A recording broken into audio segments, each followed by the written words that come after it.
Is arguably the most politically corrupt department in the history of the American government. I'm speaking, of course, of the Obama Justice Department, led by two attorneys general, Eric Holder, who ultimately became the first sitting cabinet officer ever to be cited for contempt of Congress, and his successor, who is working on matching his record, Loretta Lynch.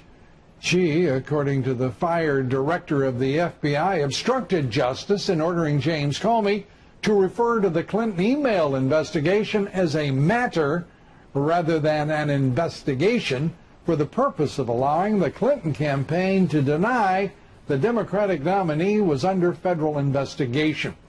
Today, we learned of the prospect of additional corruption on the part of the Obama Justice Department, at issue why Attorney General Lynch went to almost unprecedented lengths to permit a Russian attorney to enter the country without a visa, long before meeting Donald Trump Jr. and Jared Kushner.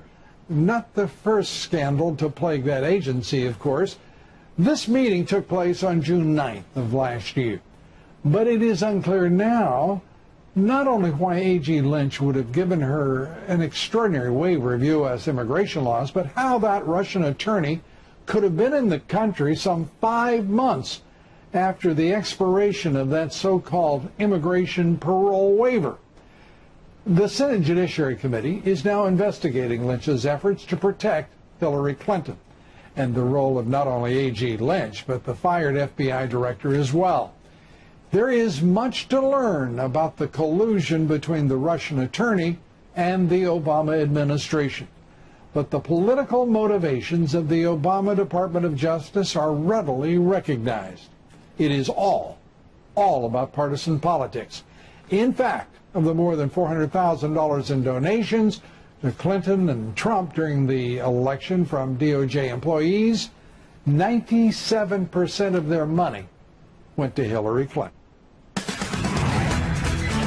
Agency FBI violated specific civil liberties protections, and during the Obama years, improperly searching, disseminating raw intelligence on Americans, failing to promptly delete unauthorized intercepts. This is exactly where we all started together in many ways. Tell us what you got. Yeah, that's right. I think in March we talked, what we find out, some of the unmaskings were improper, illegal. And these documents for the first time show that there were instances where the FBI, the NSA, unmasked American names, sent them across the intelligence community, and then had to call them back because it was illegal to have had those names. There's other things, too. They searched Americans' names illegally. They shared illegal information with people who weren't entitled to get Americans' names. So all the abuses that we were worried about at the beginning when we started talking about this Brennan and Clapper? Because I suspect Brennan and Clapper and Rhodes and Rice and others still have their hands in the deep state. Well, there's no doubt that this occurred on Barack Obama's watch. These are violations from 2009 to 2016. And I think their greatest impact, and I think Sarah can talk about this, is this may affect whether this law, this Section 702 law that allows spying on Americans, whether it gets renewed in December. This is important. Yeah, absolutely. I mean, right now what we know in talking to people on the Hill in Congress is that there are not enough votes to renew Section 702. And I can tell you that the intelligence community really relies on Section 702 to track terrorists, to search emails and financing, to prevent possible attacks, but the violation of this law has become such a threat right now that neither the House the House right now does not have enough votes to pass it. They want, one, accountability. They want an investigation. I know people want to know who the leakers are, and they want accountability before they're able to move forward with any kind of law. And that's what the stories like John just broke, the stories that John and I have been working on. I mean, oh my gosh, it seems like forever. Yeah, we've been reporting on these issues. Bill Binney, former NSA whistleblower, once told me that every email of every American, every text message, every phone call is metadata stored and recorded. Is that true? Certainly for a period of time that was true. Now, it's unclear today whether there's a database or not. This is a question of whether Clapper gave accurate testimony. Is there a database or not? Sarah, the first question. I should have done it. I said that to your father. All right. Yeah. But his dad just loves me. Yeah. I don't blame him. All right, go ahead. You guys are a team. Yeah. You know, there's a question about whether everything's in a database now or not. It's certainly accessible. We know that. And then these abuses are instances where people tapped that data, looked at Americans' data they shouldn't have been looking at. And, Sarah, I've been told by people that I would say no, that, in fact, everything that comes out against Trump, they have already stored on a cloud, and it's all out there, and if Trump gains momentum, boom, they leak something else. Okay, those Is that are a conspiracy theory? Those are allegations that I've also been aware of, and that's something that still needs to be investigated. We haven't been able to prove either way if that is true. What we do know is that talking to sources, people within the intelligence community, that they believe that it was set up for these leaks to come out one after the other to go after the Trump administration. There was something that happened on Friday. A lot of people missed this. Senator Richard Burr, chairman of that Senate Intelligence Committee, said, in this unmasking probe, we now have evidence that some of the people whose names were unmasked were later leaked in the media. That's the first time someone in a knowing position, first time that someone said it publicly. All right, when we come back. One of the members at today's House Intelligence Committee hearing, Congressman Trey Gowdy, the chairman of the House Oversight Committee. He joins me right now to talk about all of this and whether Jared Kushner's explanations about all those contacts were enough for him. Good evening, Mr. Chairman. Good evening. How are you, Brett? So where do you think this is going, this investigation, and the meetings so far? What are they telling you? Well, on the congressional side, it's going pretty slowly, but Jared Kushner is an important witness. I'm glad we got him in. We have 2 other witness interviews scheduled for this week. On Bob Mueller's side, I have no idea where it's going or how long it's going to take, and frankly, I should not know where it's going or how long it's going to take. Here is Jared Kushner from yesterday about being pretty definitive. I did not collude with Russia, nor do I know of anyone else in the campaign who did so. I had no improper contacts. I have not relied on Russian funds for my businesses. And I have been fully transparent in providing all requested information. Do you believe that to be true? And did he answer all the questions today behind closed doors? Yeah, Brett. He answered all the questions. Even when the Democrats ran out of good questions, he kept answering them. He stayed for 1 hour longer than he was supposed to. In fact, he stayed for 1 hour longer than DNI Dan Coates stayed, who's the head of our intelligence community. You just played a quote where he used the phrase in the campaign. I went back through that quote with him word by word and said, okay, take out part of the campaign. Do you know of anyone, period, who colluded, conspired, or coordinated with Russia during the 2016 presidential primary or general election? The answer is no. I asked him that question every way you can ask a person that question, and the answer was always no. He was one of the people in this Russia meeting in Trump Tower. If all of this is accurate, where is the investigation to go? Understanding you don't know Special Counsel Mueller's direction where that could end up, but as far as you're looking at it.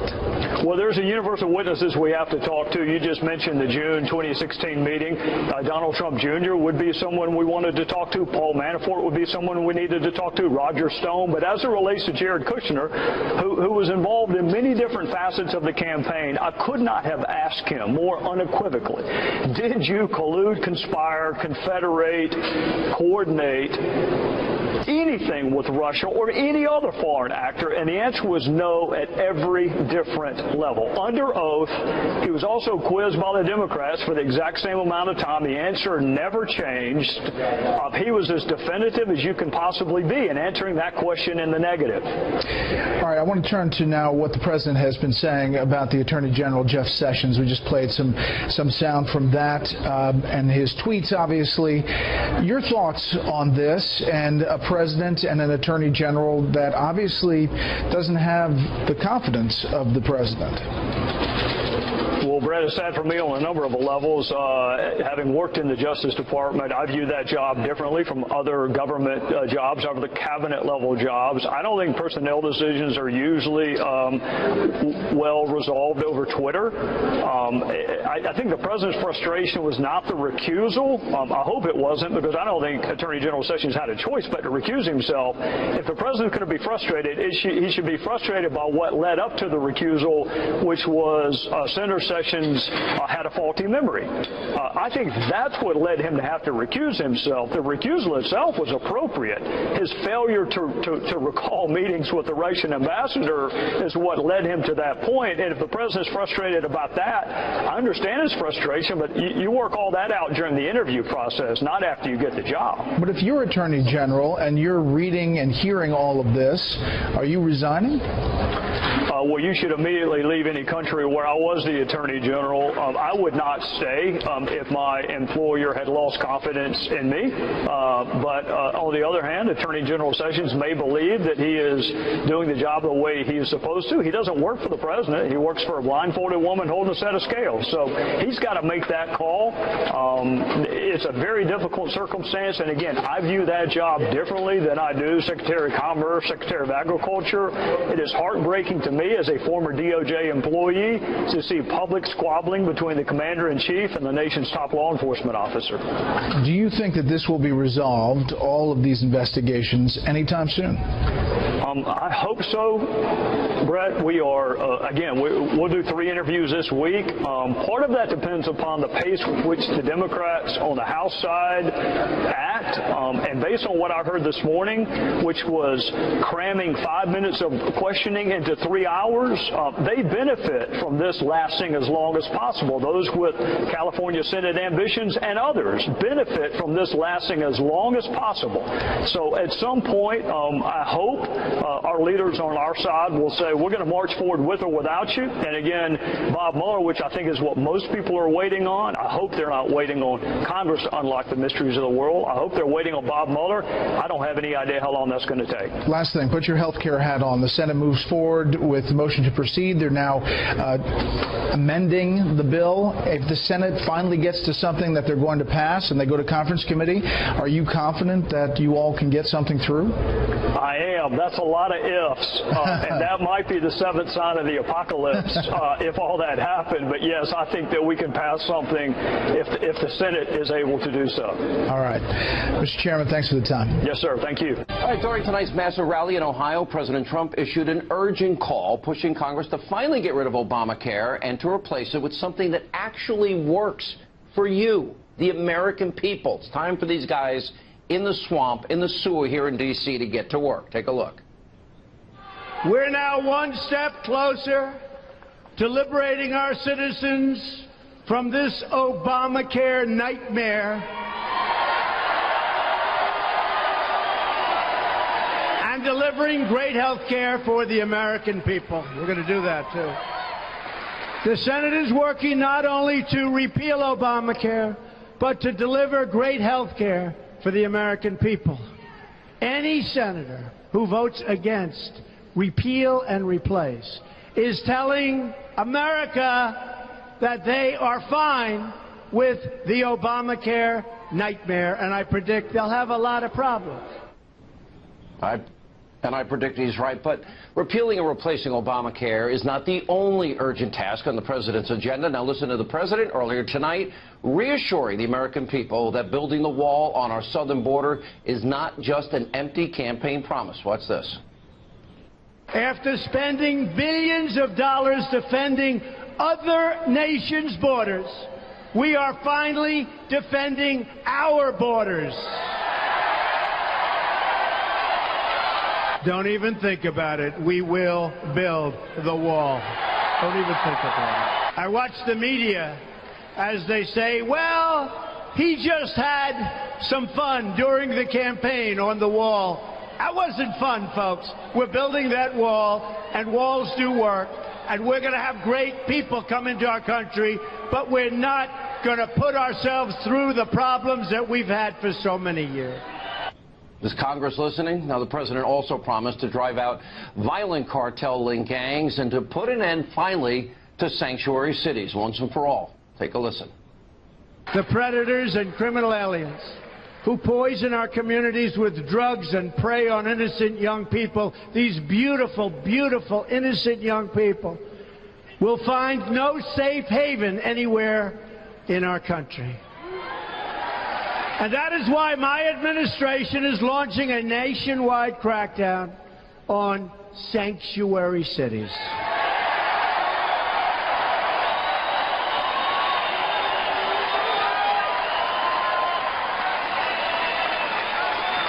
American cities should be sanctuaries for law-abiding Americans, for people that look up to the law, for people that respect the law, not for criminals and gang members that we want the hell out of our country.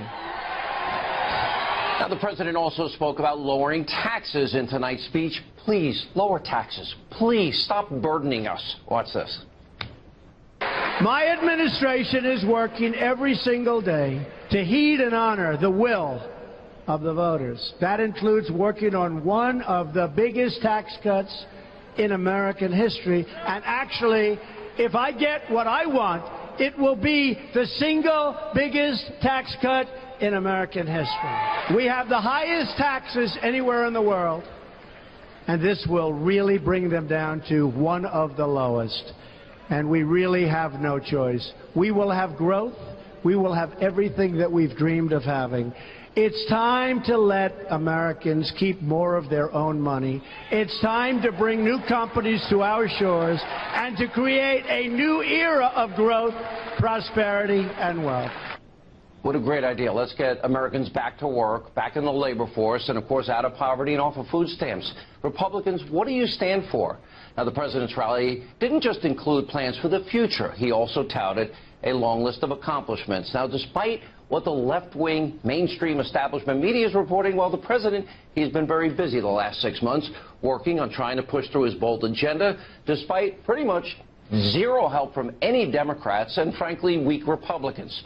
And here's the president talking about what he has accomplished so far these last 6 months. Our Second Amendment is very, very sound again. That would have been gonzo. It would have been gone. We've eliminated burdensome regulations at record speed, and many, many more are coming off. And boy, have we put those coal miners and coal back on the map. You've seen that, huh? We've achieved a historic increase in defense spending to get our troops the support they so richly deserve. We have signed new legislation to hold federal workers accountable for the care they provide to our great, great veterans. To protect American jobs and workers, I withdrew the United States from both the Trans-Pacific Partnership potential disaster and the job-killing Paris Climate Accord. Believe me, unemployment last month hit a 16-year low. Since my election, we've added much more than 1 million jobs. Believe it or not, you're never going to hear that in mainstream media, and what you just heard is only a fraction of what the president has actually accomplished.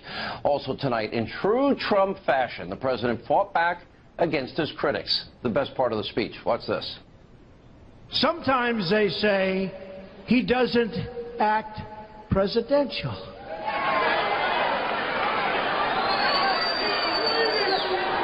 And I say, hey, look, great schools, smart guy.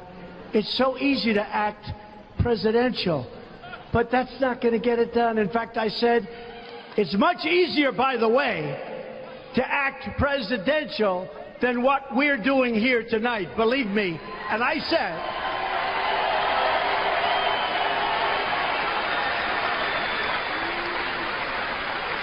said, with the exception of the late, great Abraham Lincoln, I can be more presidential than any president that's ever held this office. That I can tell you. Do we really want a president who just acts? Tonight the president sent a very important message that will reverberate across America and into the swamp and sewer that is Washington, D.C., where I am tonight.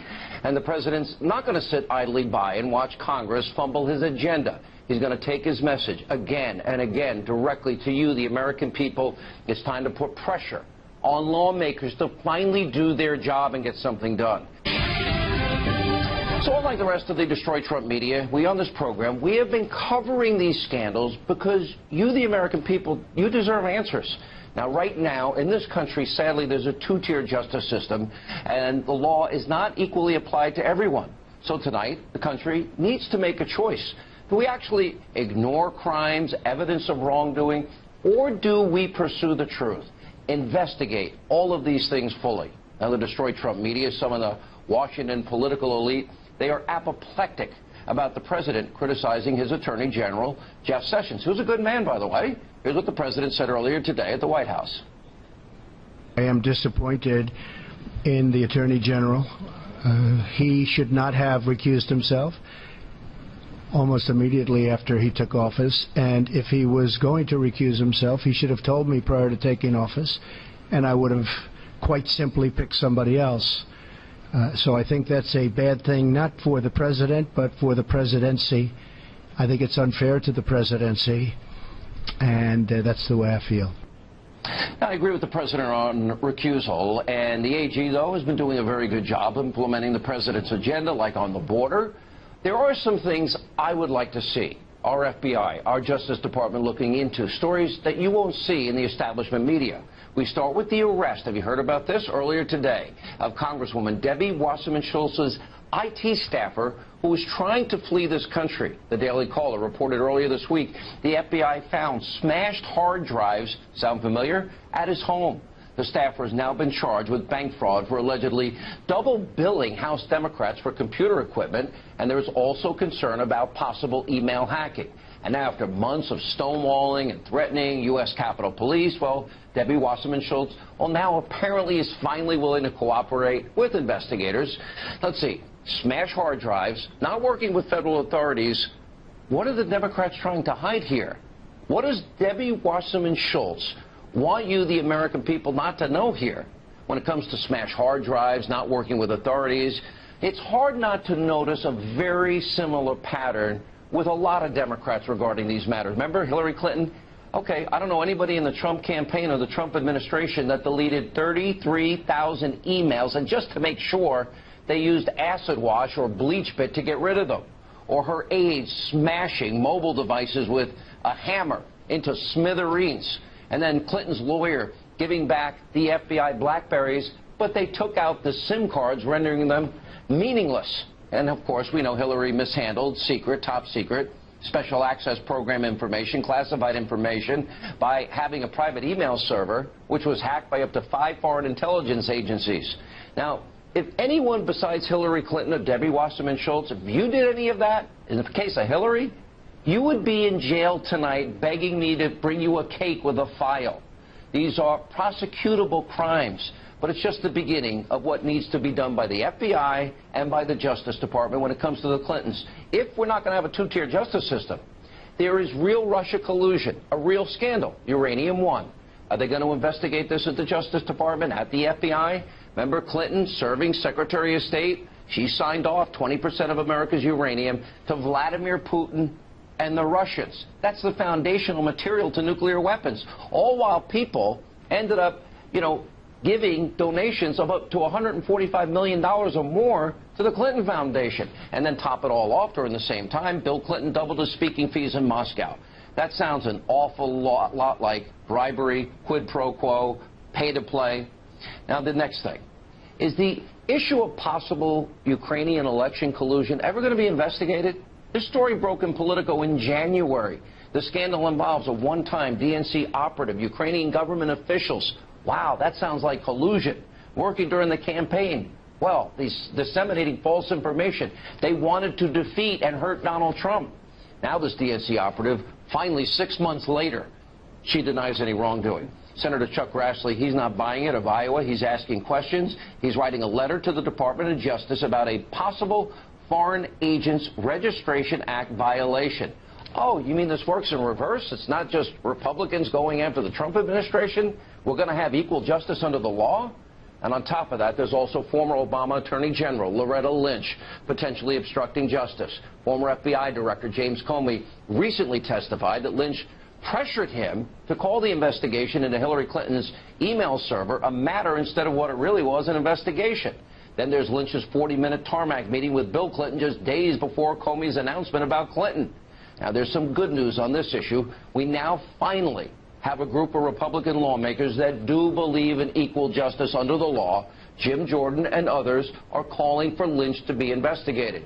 And, of course, we have the unprecedented, and I think the greatest danger to the country, what are deep state leaks. And according to a recent report, 125 deep state leaks, likely, of course, illegal, in just 126 days. And the only crime we know committed in this whole Russia-Trump phony collusion story has been the unmasking and the leaking of Lieutenant General Michael Flynn's name to the Washington Post. That is a violation of the Espionage Act, and people can be held accountable and put in jail. And speaking of leaks, well, we know James Comey gave his government memos to a friend to be leaked to the New York Times in the hopes that it would lead to the appointment of a special counsel, and Comey may have also improperly removed government property from the FBI.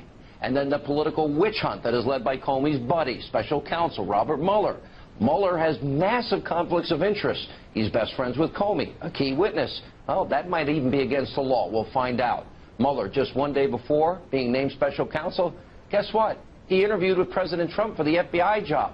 That's beyond outrageous. And, of course, we can't forget all the members of Mueller's team, the people he's bringing on, have donated thousands of dollars to the Democrats.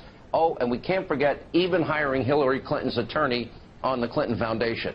And finally, the fake news dossier, the opposition research firm, Fusion GPS, which has connections to Democrats. According to all these reports, the dossier originally commissioned by a Republican, but eventually a Clinton ally ended up paying for that. Christopher Steele, former British spy, put together the fake news hit piece that cites Russian government sources and sources that are tied to the Russian government. Should be shocking, right? But it didn't stop Democrats from repeating the false information found in the dossier. Now, there is some progress on this story, too. We're pressing every day so we have equal justice under the law. Fox News has now learned that the co-founder of Fusion GPS is cooperating with the Senate Judiciary Committee. Finally, a good thing. But you, the American people, deserve complete, thorough investigations into all these scandals. But we can't take our eye off the ball. Health care, repeal and replace, building the wall, getting the economy going, getting people off of food stamps, back in the labor force, out of poverty. That has to happen simultaneously. If Congress would stop taking vacations, well, maybe they can get these things done. Brit Hume is, of course, Fox's senior political analyst, and for good reason. He knows all. What do you think of the speech? No, I'd say wisest. What do you think of that? Well, I'll say this about it. It was Trump, sort of vintage Trump, right? The crowd loved it, right? It was utterly reminiscent of the campaign rallies. And he loves this sort of thing. And these kinds of events are arguably what brought him to the White House. The problem is that you can campaign your way into the White House, but you can't campaign your way into a successful administration.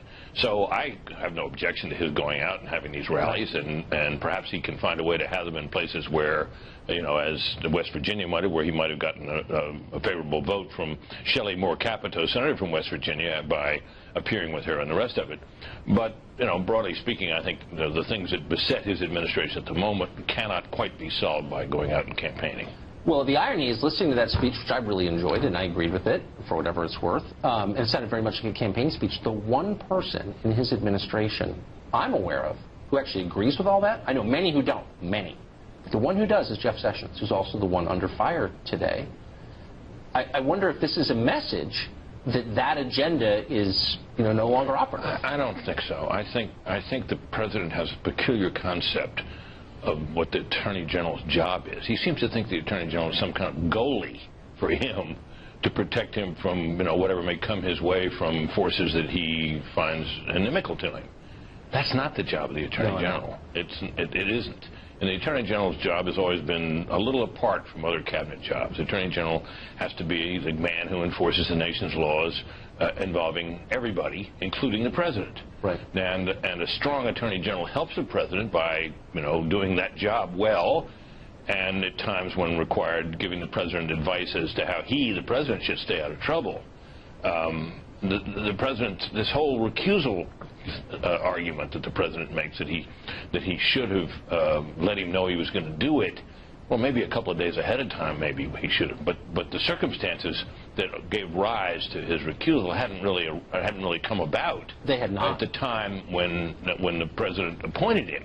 So it's it doesn't really make any sense. His case against Sessions on accusal doesn't really make any sense to me. None of this does, and you can see it getting fixed. You can see the President and the Attorney General meeting tomorrow or the next day and deciding nothing good's coming out of this. Right. Doing a pretty good job. Let's just move forward. The disaster would be if this begins if this causes disruption. Well, you see other people. I think it's fair to say that something's going to have to be done. The Attorney General may stay in office and dare the President to fire him. But no Attorney General or any other cabinet officer can survive for very long when he clearly does not have the confidence of the President. So if they don't patch this up, Sessions will, either sooner or later, be gone. And then there begins a whole process that you discussed with your guests earlier about who he could ever get to replace him under these circumstances. And then the question arises whether, others in the administration who may be on the outs at the moment may choose not to stay. They may find Trump, as this episode with Sessions may illustrate to them, an impossible person to work for. That's a very dangerous situation. So we're hearing that Rex Tillerson, who has been out today anyway. He's down in Texas, apparently taking a couple of days off. Right, he's coming back tomorrow. Right. So clearly, I think that's designed as a sign to suggest I'm not going anywhere. Well, yeah, but, we don't know. And, the one thing you have to be careful with this sort of speculation is that there have been so many people in the White House in particular who've been reported to be on the way out for so long, and the only one in the White House who's left is Sean Spicer, and he apparently resigned, right, in the shakeup. But the President seems to think that the essence of serving him in the cabinet and in the White House is be simply personally loyal to him. That isn't all there is to it. I think people have to be loyal to the President. But the best way to do that is not simply to indulge his every whim and mood. No, it's to make sure that things that he ran on, that people voted for, that ordinary people wanted to happen, happen. Yeah, to support his agenda and try to advance it. And not subvert it. So when, other cabinet-level people stand up and say, we're bringing more refugees in. Really? I don't remember anybody voting for Trump for that reason. No, I agree. Britt, thank you very much. Tucker. And I want to bring in Charles Krauthammer now and get his thoughts. Syndicated columnist and Fox News contributor. Charles, good evening to you. Good evening. We thought it couldn't get any worse after the president went after Jeff Sessions, calling him his beleaguered AG. Today, he outlined quite clearly that he wants him to be tougher on the deep state, wants him to go after Hillary Clinton, which during the transition period, the president said was something he didn't want to do. Look, I think the bottom line is he wants him to resign. Yeah. On Friday, I said that Sessions was a wounded man walking. Last night on Special Report, I said he was a dangerously wounded man walking. Tonight, he's a dead man walking. There is no way that a president can humiliate a cabinet member, a strong supporter from the beginning, in the way that Trump has done, just piling it on, and expect that this relationship is going to last. He'll either be fired or, it could be that he's decided that he's going to dig in his heels and some kind of resistance, he'll stay in office no matter what. But this cannot last. So he's going to be gone. And I think it's really the danger to Trump is that Sessions represents sort of the policy side, the philosophical side, the conservative side of what Trump represented. And he held a lot of that coalition, brought that to Trump. And by getting rid of Sessions, he's alienating many conservatives, as you indicated before. There's some who are already complaining, and that could be dangerous for Trump because what sustains him is the power and the loyalty of his base. Yeah. I think the president's about to come out, but let me squeeze in one more. There he is. There's the president. Charles, thank you. We're going to watch him as he comes out. Charles, just keep this open for 1 second.